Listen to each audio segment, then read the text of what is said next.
Is your small business growing?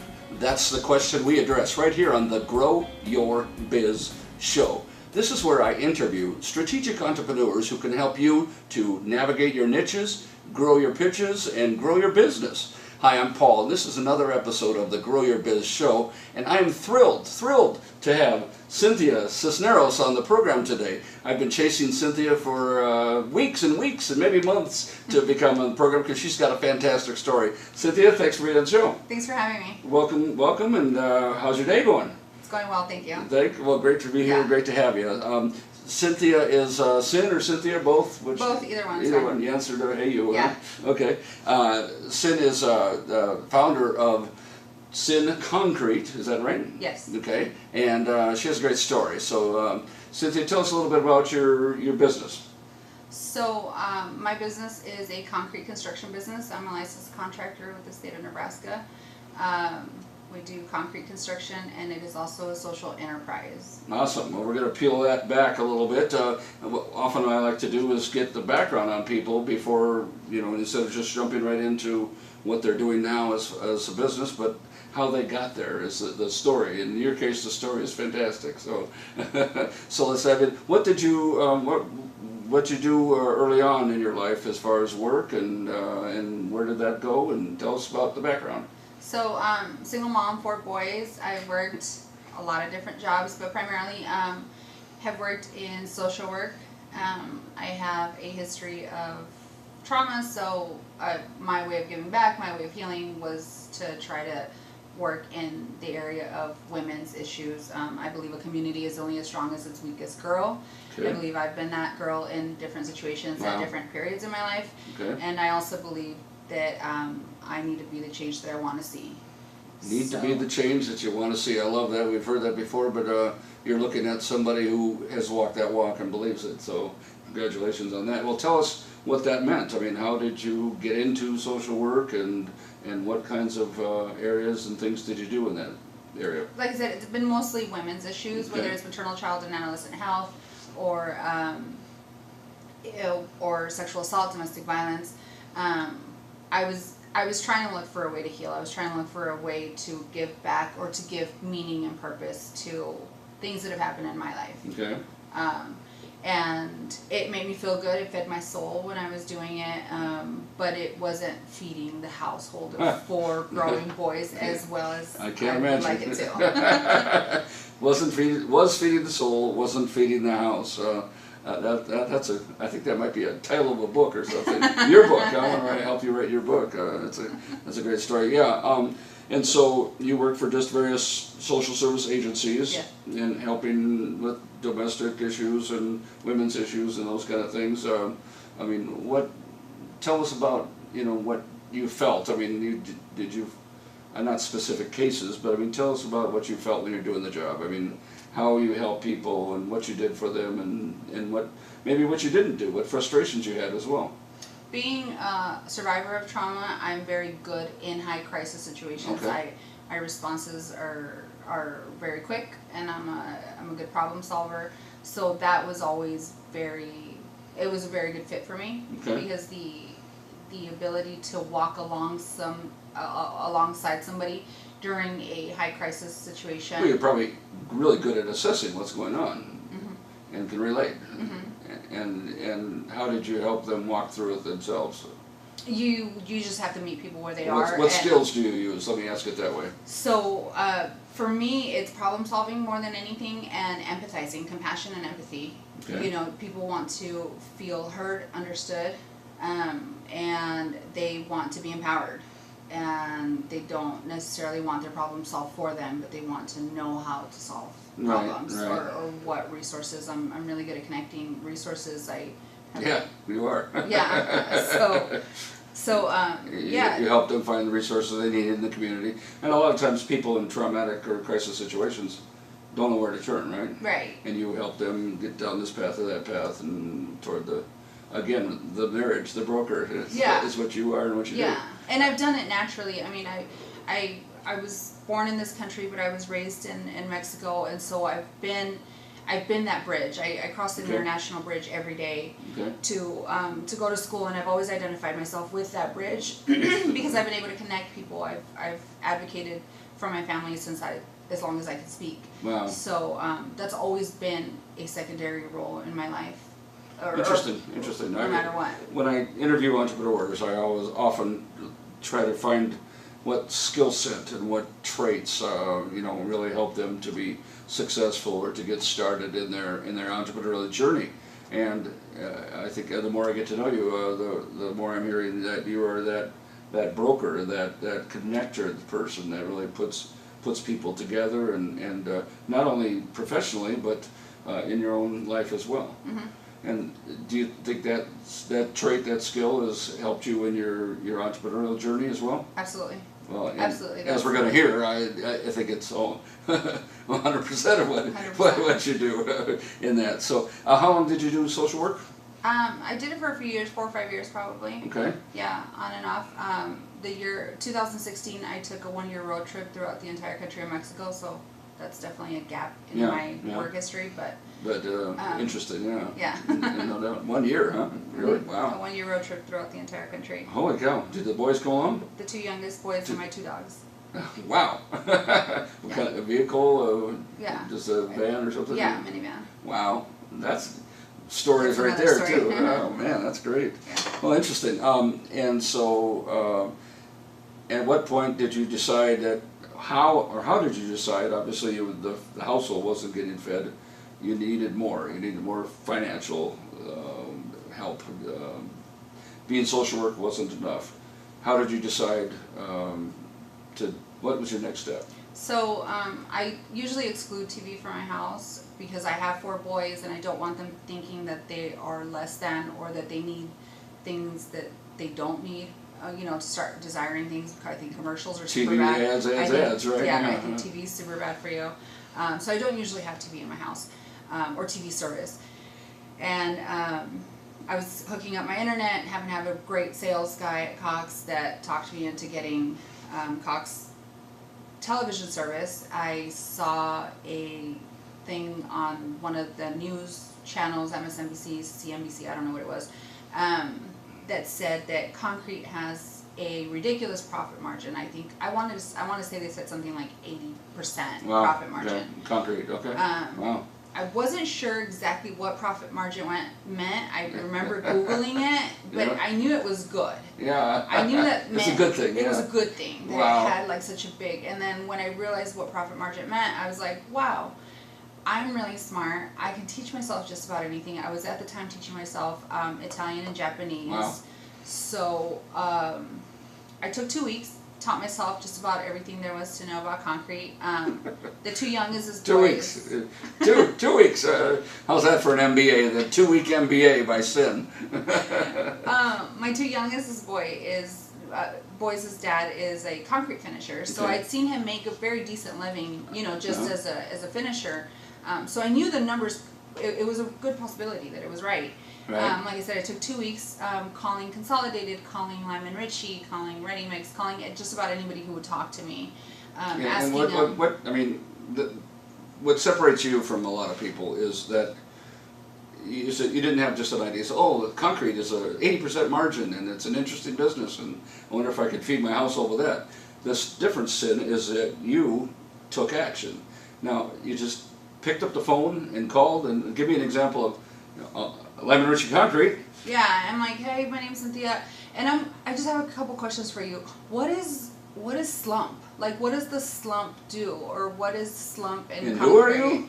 And why should I tell you? Are you my competitor? no, I mean they're suppliers, so You're a to customer, them it's, vendor now, yeah. Yeah, to them it doesn't matter, and I say, what's a PSI and how many what does that mean? What does a 6-sack mean? And they would get mad sometimes and be like, why are you calling and being annoying? Are you going to place an order? Go away. See, that's why they're nice to you. They thought you were going to place an order. Yeah. So I would just ask and ask and ask and ask. And I mean, we live in the information age, so there was How a lot many of different Googling. companies did you call, actually? As many as would answer. I mean, I have 5, 10 companies? easily 12, 15. 12, 15, yeah. I have That's them awesome. still in my phone to this day as so and so company rude guy, so and so company awesome guy, There you go. so company. That's funny. And let me guess, you probably order concrete now from the awesome guy as opposed to the rude guy, right? Yeah. That's a great story. Arms Concrete has been incredibly nice to me. Which one? Wayne at Arms Concrete cool. has been incredibly nice That's to me. awesome. They're my regular supplier now. So yeah, I took about 2 weeks, taught myself as much as I could learn And about took concrete. action, just sucked it up and said, I'm going to call these people, they may hang up on me. And no one's ever punched you out through the phone, though, have they? Not on the phone. No. Not the phone. No. I mean, and so that's an act of courage, and a lot of people wouldn't take that. You got learn a lot. First, you learned a lot from Google, and then you learned from talking to people. Yeah. What happened next? So as a social worker, I don't have a penny to spare at that point. You know, every penny is counted for, and I'm actually, you know, what is that saying? Robbing Peter to pay Paul, or something like that. So I'm living in that kind of world at that time. I found out I could post a free ad on Craigslist for work. Okay. So under services, placed an ad. I think it said something along the lines of "Help me take my kids to Disneyland." You know, concrete work. I love it. Yeah, it was like concrete work, and I put all the flat work. I looked at other ads and saw what they included. Okay. You know, as far as flat work was concerned, and then I tried to post an ad on Craigslist for the workers. Yeah. And it was going to be $20. I didn't even have that, so I ended up going the route of Facebook and putting a Facebook ad for the workers. Told the workers that they needed to bring their own tools. I love that. I mean, a lot of people say, "Oh, I can't start a business because I need equipment and an office and computers," and you told the workers, "Bring your own tools. You need to have your own stuff when you come. You need to have your own things when you come to work." Wow. So I think it was about a week, and then I got my first contract. Off Craigslist, off a free ad? Okay. Yeah, went out and did a few bids, talked to a few people, and with the social work background, I'm able to kind of connect with people very quickly, and was able to get my first contract. I remember giving them my driver's license, so they knew I wasn't ripping them off. Because this is my bond, I'm a real person. I'm a real person, because, by the way, I'm going to need you to give me half the money up front. Now, I was going to ask, when the concrete truck comes, do they record a payment on the front too? Yeah. Okay, and so you're juggling, Yeah, I've already take the check from the customer and give the check to the Well, I had to buy lumber. That was the one thing I did have to buy for the forms. Right. So I take half the money up front, and I tell them that, like, I'm not licensed, I'm not insured, I'm just starting out. I just need you to take a chance on me. This is a story of guts. You went out there and you just threw yourself out there, and that's a fantastic story. And so you got your first job. You got your first. You bid the concrete. Yeah. From 2 or 3 different vendors. And took the best one. And tell me how you felt during your first pour. So my first pour was amazing because the guys didn't show up. The guys that said they were going to show up did not show up. Only one of them showed up. He wasn't an actual concrete finisher. He was just a laborer, so he was just going to help me break out the old concrete. Right. He got tired and couldn't keep going. So now it's my then 11-year-old and myself. Oh, wow. Breaking the concrete. Wow. Because concrete is going to show up at 11. It's about 9 o'clock in the morning. No. We're still breaking it up, like, by hand. And I am, like, at the same time multitasking, posting on Facebook. I need finishers, like, now. Right now, yeah. Somebody called. I said, "Can you come now?" There was 2 guys that showed up. Literally showed up at the same time the concrete showed up. You're familiar with the term just-in-time manufacturing, where they bring in the parts right before they assemble the product. You're just-in-time concrete. Your people showed up just as the truck's about to pour it. The truck showed up. The guys showed up. Were you stressed out totally or not? Completely, yeah. They showed up. Concrete shows up. It gets poured really quickly, actually. The guys came in. They knew exactly what they were doing. And I think it was like a $1,300 profit. And I was like dying. Yeah. Like just ecstatic. Like just of course dying. you were, yeah. Wow. And so I did it again. I did it again. Yeah, the first 4 months? What happened then? I did. So I did that, working Saturdays from 7 to noon over the next 4-month period. was able to generate $60,000 worth of revenue with a 40% profit margin. Wow, 60,000 with a 40% profit margin, working 7 a.m. to noon on Saturdays while keeping your day job, and texting with this hand to get laborers and digging with this hand to do the work. I have pictures of my boys breaking out concrete, hauling concrete, because we would have to prep it during the week sometimes or earlier before the actual finishers got there. But yeah. Well, tell me then, that's fantastic. Tell me I mean, how long did you keep your day job and all that? When the transition between going from full-time social worker and part-time concrete to full-time concrete? So I didn't stop working until February of this year is when I stopped working. Okay. Social work, yeah. Social work. I was doing maternal, child, and adolescent health. That's when I stopped, was on Valentine's Day of this year. But last year is I met with Shauna Dorsey probably, after my first 20 grand, 15 grand, I don't know. And who was she with at the time? Shauna was the VP here at AIM. Okay. And she had started her own business. She had sold it for, a fair, a really good deal. Yeah. I knew that about her. Other than that, I think I had said hi to her once or twice, met her in passing. Sure. And I sent her a message, said, I don't know if you remember me, I don't know if you know who I am. Right. But I started a business and I made a lot of money. I was like, I made so much money. Right. Because it was it was a lot, to me it was a lot of money. Well, it is. It is a lot of money. And I don't want to get in trouble. Right. So how do I build a business around this? How do I actually make this? I said, I'm not an entrepreneur, I'm not a business owner, I don't know how to, I'm not. I had a lot of I'm nots. And she said, yes you are, because you're doing it. You are an entrepreneur, you are a business owner. Right. You just need support. And she was very, very generous. She opened her social network to me, and I think it was probably a 10-minute coffee meeting where she didn't even have coffee. Wow. She just busted out her phone and made all these connections for me. I met with Julia Parker from the Omaha Small Business Network. Small Business Network? Okay. I met with Wensley Duran and Savannah Cuevas at the Chamber, the REACH program. REACH program at the Omaha Chamber of Commerce. Okay. And they all helped me pull together the information that I already had, the business plan that I already had, and the things that I thought I knew. So I had some pieces. I had my EIN, which is the employer identification number, which separates the business from myself. Right. But I didn't have actual business structure with the state, so they helped me LLC. Formed the LLC, you got your contracting licenses. And I ended up getting the contractor licenses, all of that. Insurance and all that. And the key to all this, I guess, is very obvious. I mean, you had at least 4 or 5 different mentors who helped you turn your side business into a real business, a real structured business. So mentors are the key, I guess, is what you're telling me. And then also one other mentor I think you've talked about is Jason.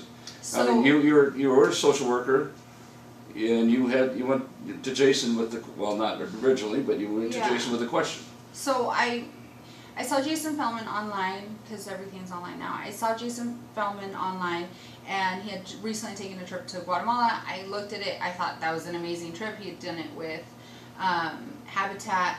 I was like, that is so cool. It looks like he dedicates his entire life to just being, doing cool stuff. To being Jason. Yeah, doing good things. Yeah.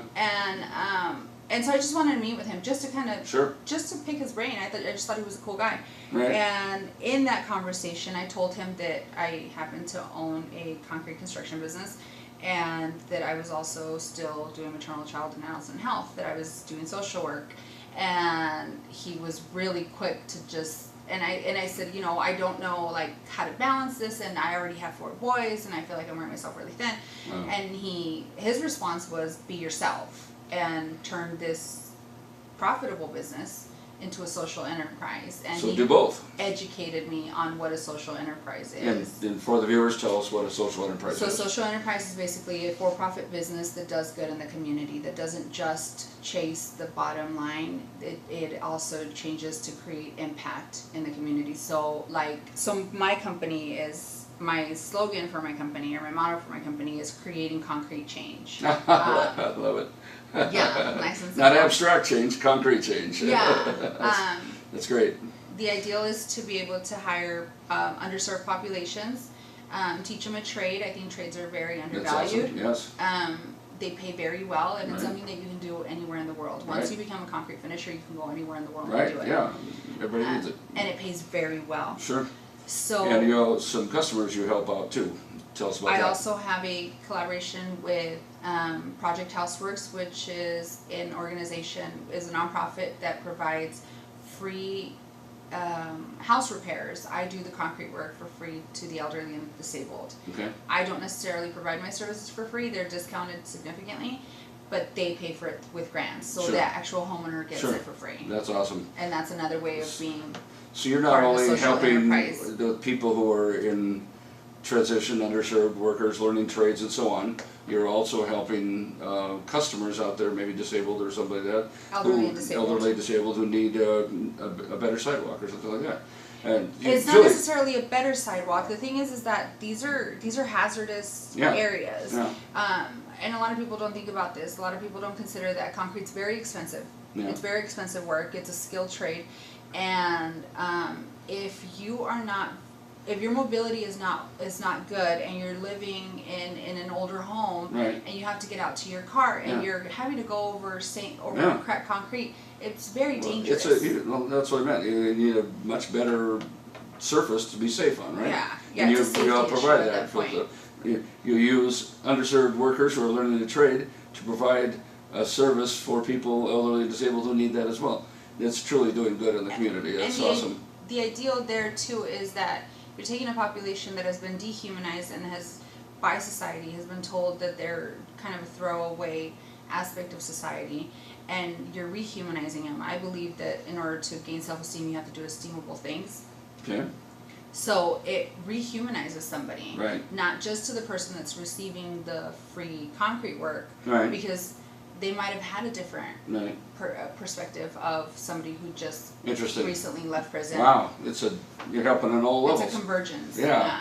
You are truly a broker. You're a broker of getting the help you need, getting the supplies you need, getting the concrete you need, getting the customers you need, and helping getting all these factions together to everyone wins. Yeah. Everyone wins. If you give me a bucket of concrete, I wouldn't know what to do with it. Like, I wouldn't be able to do anything with it. But I can connect all the right people to do the right stuff. Well, again, how about you as a potential entrepreneur or as an entrepreneur? Are you connecting all the dots? Are you making it so you can bring all the resources you need together? I think Sin is one of the superheroes of doing that. Maybe she can inspire and teach you how to do that as well. Sin, you're part of some organizations, and tell us more about that. So last year through Jason Feldman, I got connected with Inspire Nebraska and was able to have a meeting with Rachel Fox, sorry. Yeah. I just call her Rachel. She's just my Hi, friend. Rachel. She was on the show earlier. Yeah. Yeah. So and we were able to connect, and we're able to work on. I connected with her to be able to work on You Go Girl, which is Right. a summit that just happened, and if you've had a show, you know what it's all about. I'm also on the advisory board for Converge, and the Tell us mission. about Converge, yeah. That's with Jason Feldman and Kent McNeil. The mission of Converge is to empower enterprise to maximize social and environmental impact. Okay. So it's not launched yet, but it's hopefully soon to launch. It should connect new and established businesses to peers, mentors, resources, programming. Okay. The Awesome. ideal is so that you're not having to kind of do what I did, which is like cliff jump and fall on your face. Well, as we wrap up, what was or has been so far, and it's only been a year or so of you doing this, right? Yeah. What has been the biggest challenge, and what did you learn from that? The biggest challenge for me has been separating myself from the business and not taking it so personally. I have to Uber my kids home from school. Sometimes there's days that I don't see them. Sometimes I have to skip the dishes to their dinner, and so when things go wrong, I take it very, very personally. Yeah, okay. And it has been very hard on me in that sense. Tough to separate, especially when you're you are the business. You're it. You don't have a big staff or anything like that to rely on. Another big hurdle has been the fact that I do come from being a single mom, 4 boys, so I don't have like this, 800 credit score to just go out and upgrade my business into like new trucks and take on bigger contracts. Wow. So that's also been a significant hurdle for me, and that's something that you just have to be patient with. An amazing story. I wish we could go on, and maybe I'll have Sin back another time to go into more of it. If Sin was a single mom, wasn't feeding the household to her level of satisfaction, and started a side venture, now it's full time, got the mentors along the way, got the help along the way, put people together, brokered everybody into one spot. Let's be inspired from this, because it truly is an inspiring story. Not only is it just a new business, but a social enterprise that's helping her feed her soul and helping feed many, many other souls. Sin, it's an honor to visit with you today. Thank you. Best of wishes in everything you're doing. Thank you for having me. And we will see you the next episode of the Grow Your Biz Show.